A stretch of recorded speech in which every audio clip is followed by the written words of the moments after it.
Good morning! Nandito pala kami sa dating apartment na nirentahan namin. Kakatapos lang namin maglinis dahil may mga konting gamit kami ditong natira bago kami lumipat sa bagong bahay namin. Namimiss ko ang apartment na to dahil unang dating ko dito sa US, ito yung unang tinitirhan ko and madami akong memories dito lalo na kapag na-homesick ako lang mag-isa sa bahay, pumupunta ako doon sa park, malapit lang din dito.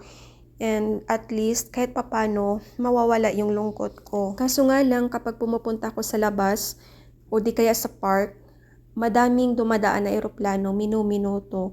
Lalo ko tuloy mamiss yung Pinas dahil malapit lang kami sa airport. By the way, ang apartment na to is 2 rooms and 2 toilet and then may patio din po siya sa labas and then nandun yung laundry. 2 years din nakatira si Tim dito at ako naman ay mahigit 1 taon. Nung nasa Pinas pa ako, excited na si Tim na makarating ako dito.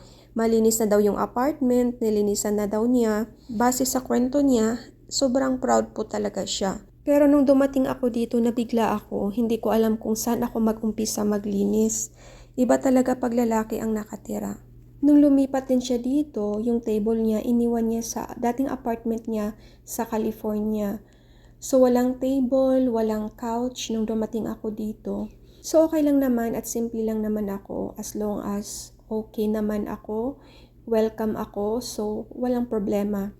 Ang meron lang kami dati is yung counter bar na table and then 2 bar chair na kasya lang din sa aming dalawa. So nagtiis kami noon ng mga ilang months bago kami bumili ng table and then couch. Kapag ako lang mag-isa sa bahay, lagi naman akong chine-check ni Tim, lagi naman siyang nagme-message sa akin. Minsan, namamasyal kami at nagbabakasyon sa ibang states. And then once na dumating na siya, dadaanan niya ako, isama niya ako mag-grocery. Today pala ang schedule ng turnover ng apartment. Nakakalungkot din pala.